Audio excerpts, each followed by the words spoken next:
Alright guys, welcome back to the Smith Hero YouTube channel. What we are doing today, if you guys aren't following along, we're putting a Mk1 Tdi with a O2J or O2A transmission into the Mk1 truck. We decided we didn't want to use the O2A shifter. We are going to use an O2J shifter, which I have right here. The reason for this is just better shifting, easier available parts, and I have lots of them. So I have O2J shifters over there. What we have to do is first get the transmission ready. So the shifter cable brackets are actually different. So I do have a O2J shifter cable bracket here that'll have to go on here. You can see this has like a weird like notch on it down here. It's kind of a weird shape, whereas these are just straight circles. So that'll go onto that. We're not doing a hydraulic clutch, but we are doing a cable clutch from it's like a Eurovan conversion. So we need to get rid of this, and we're not gonna be putting that stuff on. That'll be its own video.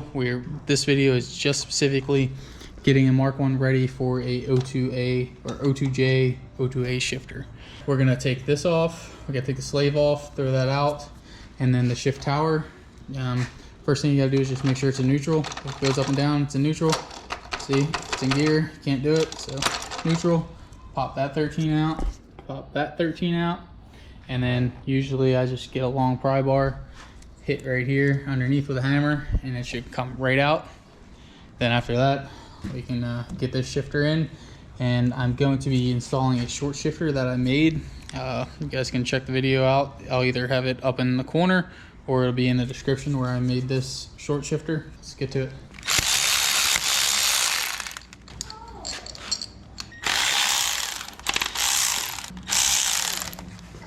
And here's the O2J version.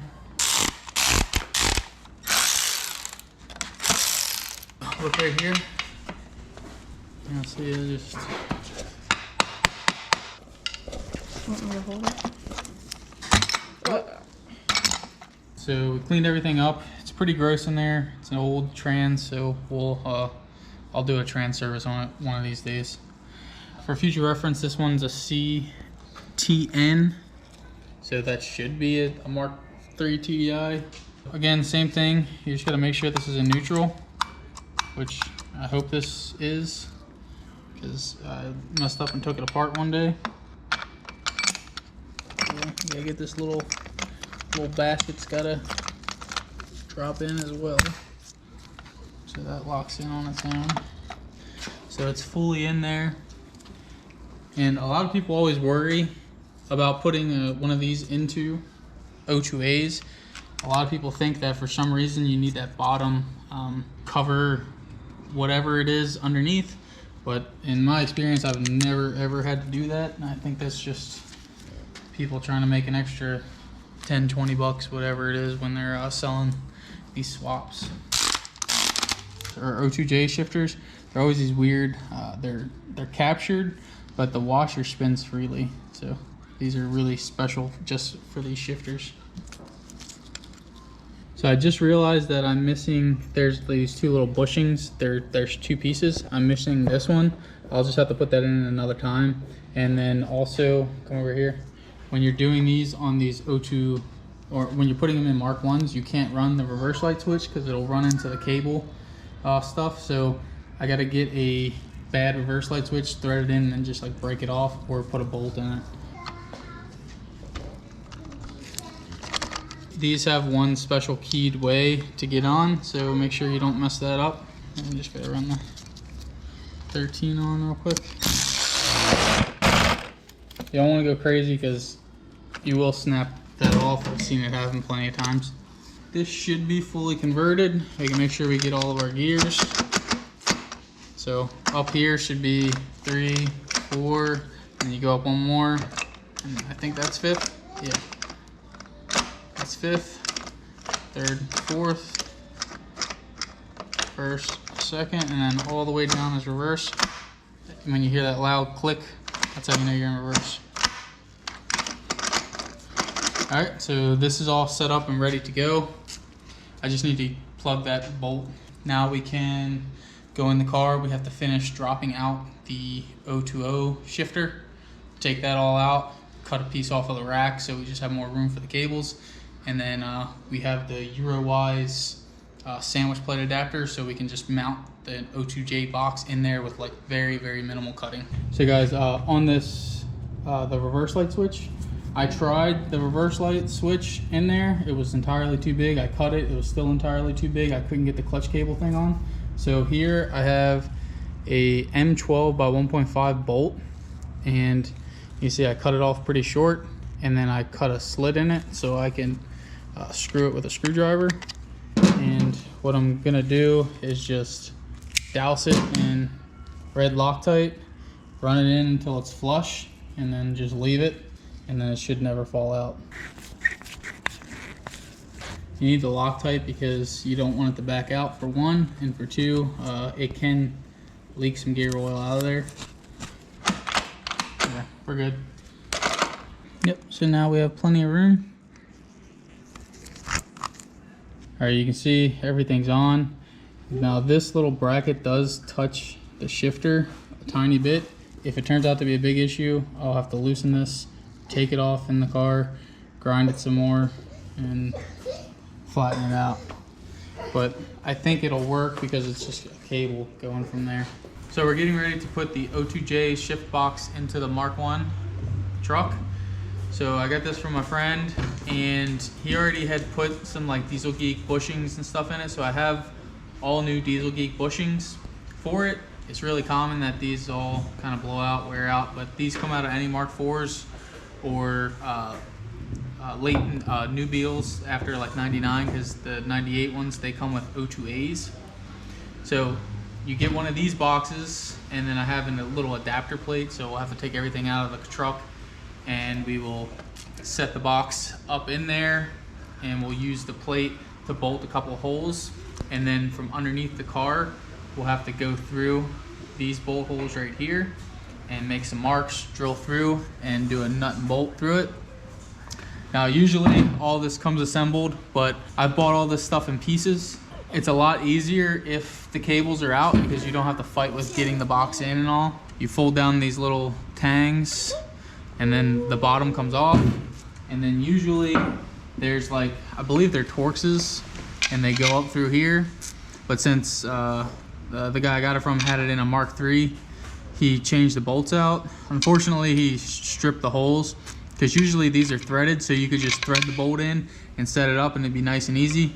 But now, since it's not like that, I'm gonna have to like glue the bolt in and hope it holds, or I'll like weld something to the bolt.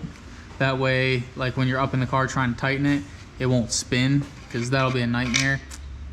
So I'll have to sort that out. The other big thing is with Mark IVs, they come with these like, you put the shift knob on and then you clamp it, and it's real dumb. So I'm gonna take this, I'm gonna fully disassemble this because I wanna grease everything anyway. So I'll disassemble it, and I'll take it over to the workbench, and I'll run an M12 by 1.5 die over it and put threads on it, and then we can put a shift knob on it.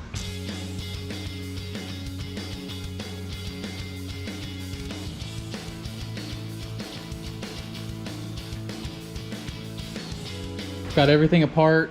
One common issue that always happens with these is these top bolts right here.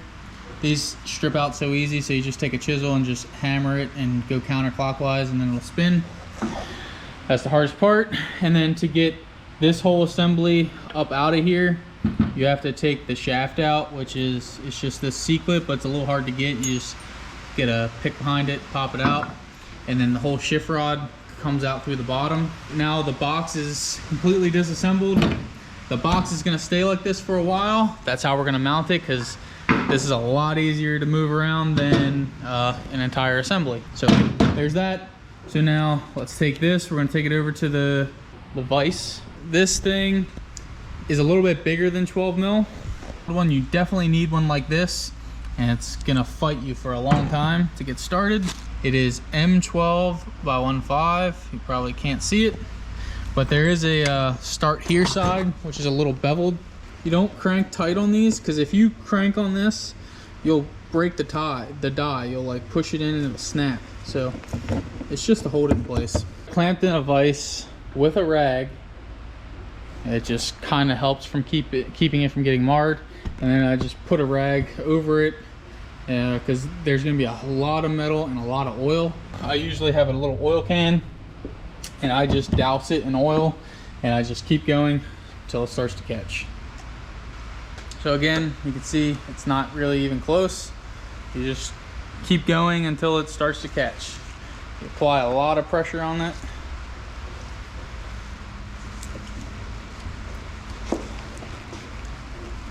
And once it does finally catch, you'll know it's going to take a while, like I said. Actually, it feels like it's already catching now.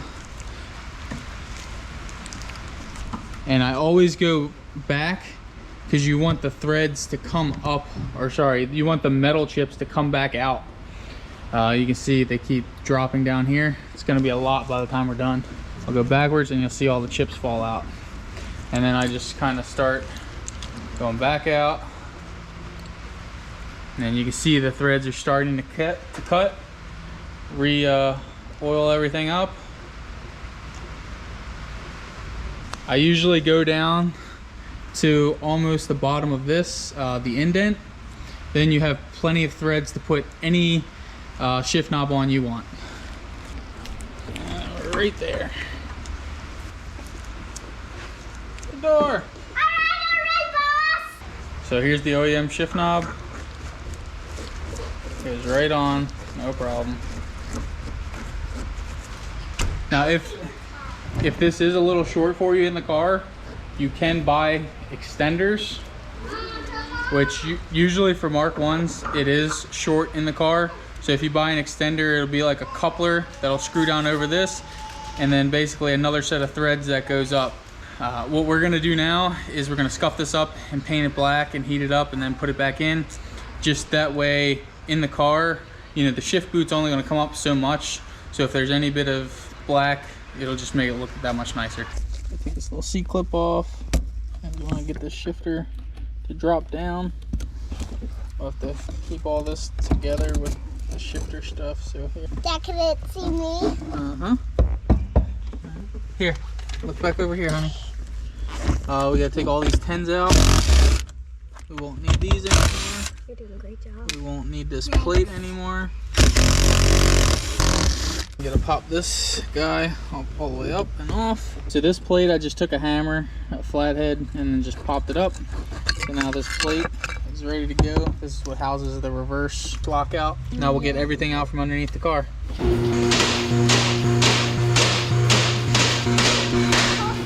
So we just gotta take off these 13s, and then all the shift assembly will be out. Then we can kind of put it away. That way we can sell this as a 5-speed kit, and then we'll get to putting the box in.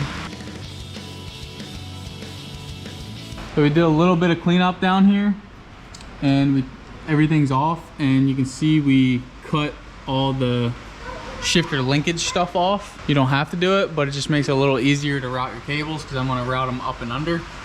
So you can see it cut all of it off. So those pieces are right there, and then I just ground it down and put some paint on it. We're gonna lower the car back down, put the plate in, and get it centered up, and then we can attach the shifter box in place, then mark the holes and drill them. So guys, these are the brackets that gotta go in the car. This bracket will basically, it goes in like this, with this top portion up. And the original bolt holes for the car, or screw holes, would be this one, and this one. And then right here, you'll bolt it to the shifter. And then up here, you'll these will be the holes that'll come up through the body of the car. So I bought one. I was gonna use it in our other Mark 1, but since I had already mounted it, it was just totally different how I mounted it with no plate. I also bought a little bit of metal so I can make my own. It's pretty ugly, but it's basically the same thing, you know? Same. I'll use this ugly one on the ugly truck, and I'll either save this one for a good, nice project one day, or I'll sell it to someone else. So we're inside the truck. You can see this little piece of seam sealer.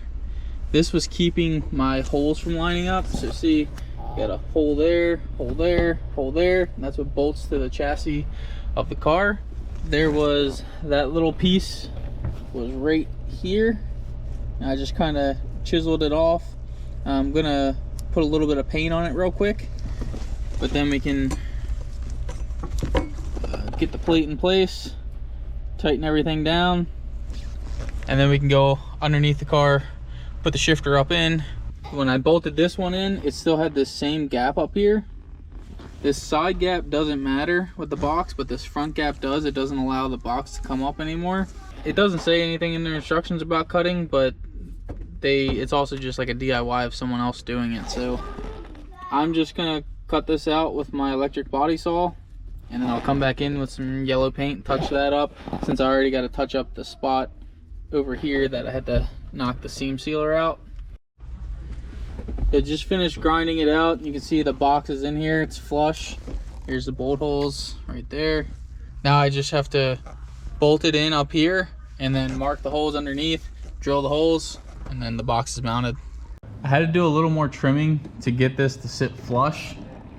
It was just egging out this front portion on the body and the chassis, the bracket. Since that was sorted, now you can see I'm flush with the body up here. The gasket is basically flush. We are going to take a transfer punch. I just gotta find which one fits. Basically, you find which one fits in the hole perfectly, and you can see it has a punch on the other side of it, so you get it in there so it's nice and perfectly centered, and then you whack it with the hammer and you just drill out your hole. It's pretty much that easy.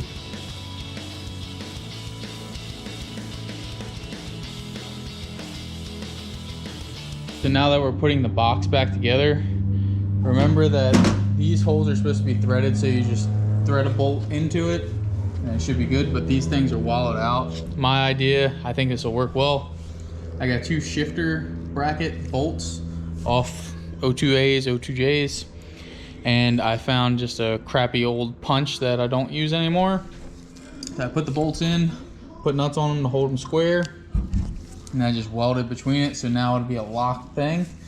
So when I put this in the car, what I'm going to do is just put some I'm gonna put some sealer around this just to hold the bolts in, but then this will keep it to where if I ever have to remove it from the car, it's not gonna spin, because if it was spinning inside this box, then you'd have to go underneath the car and take the whole box apart. So I think this is the best plan of action for that. Everything's going back together. You start with this. This is like the first gear and the shifter cable end. So just we take this off and then put grease in it. You can see there's new grease, and you just slide it down in.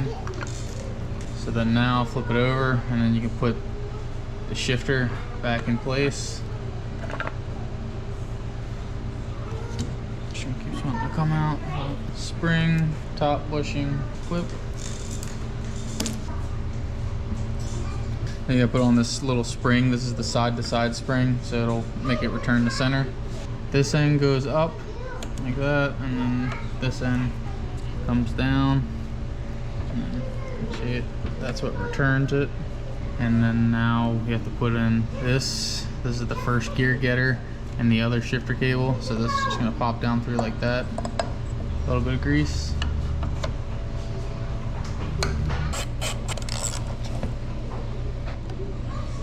And now look at this plate. The plate only goes on one way. Drum these in. So now we're gonna be putting in the cables, and I have new end bushings here and here. So these bushings, you just gotta get them out of the shifter cables and then swap whichever one fits. There it goes. So there's the one bushing. This bushing has to go on first. It just kind of snaps on top of this one. So you just put a little grease on it. There, so now that's on. Other bushing, they give you 2 of them.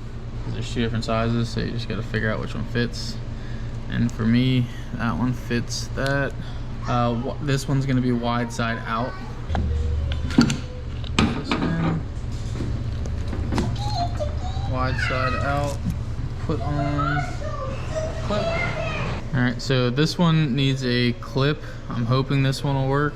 I don't have one for this, so that's an issue. Put that on. Slide it over.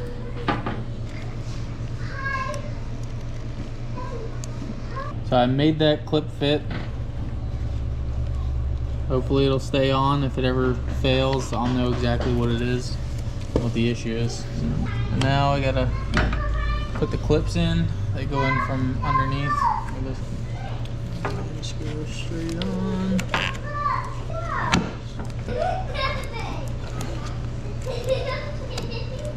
And see how they're like slotted? Slot there. They just kind of have them straight up and down, and the clip will go on, no problem. Everything's totally assembled in there. I have the little bolts holding that in, so everything in here is done, ready to go. I will just take a little bit more grease and just tap on some stuff, and then we'll have to put that on. This thing is technically one-time use, but you can kind of rebend it. I usually like rebend one on. I always use these kind of pliers, and you just kind of like roll with it, and then you can clamp it, and then you go to the other side, do it, then you go to the front side, do it, and then it kind of just works out. You can go through all the gears, nothing's binding, so we're all good there. You just gotta clean it up and then put it in the car.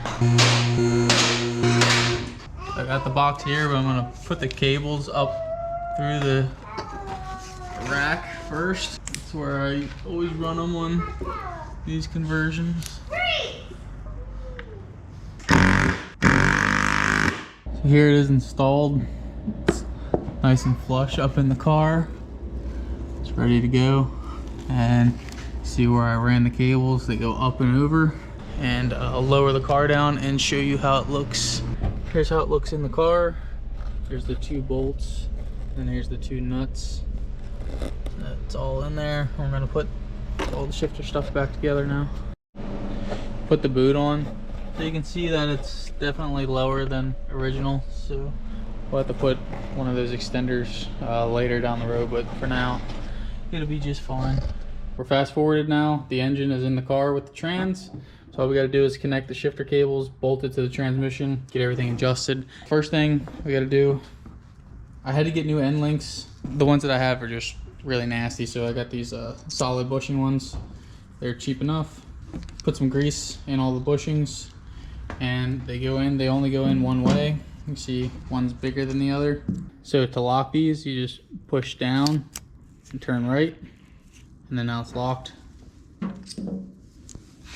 Push down, turn right, locked. It is going to be a little tough getting these on because obviously this didn't come in the car and it's a little closer to the transmission, so you can see how much further away it is. So we got to do a lot of pushing to line the bolt holes back up.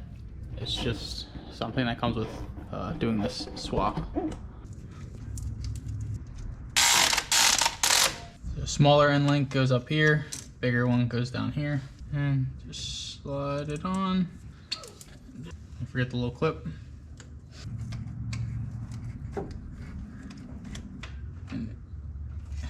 Then you go in the car, and I have the little Mark IV shifter alignment tool, but you can use a drill bit.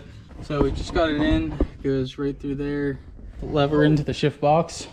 And what was happening, she wasn't able to get it in because it did happen to jam out here. So I came out here and just jiggled this, and then the cable popped right into place. So now that that's locked, you leave that locked, and the first thing you do is just lock one, unlock the other. Now that's locked, and then you can pull this pin out. So I just pulled that pin out. Now Jamie, you pull your pin out. All right, now run through all the gears. So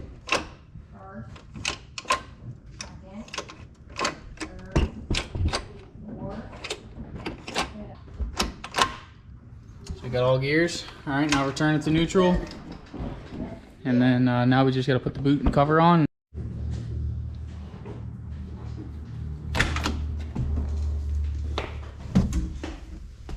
Here's everything fully installed into the Mark I. I threaded the knob on, so we're good to go there. You can use the stock knob. Got a short shifter in there. Everything feels great. So yeah, that's sweet. Yeah guys, if you like this video, leave a like, comment, subscribe. Thanks for watching. If you're interested in more stuff like this, we have the whole series of putting the Mark III TDI engine into this truck.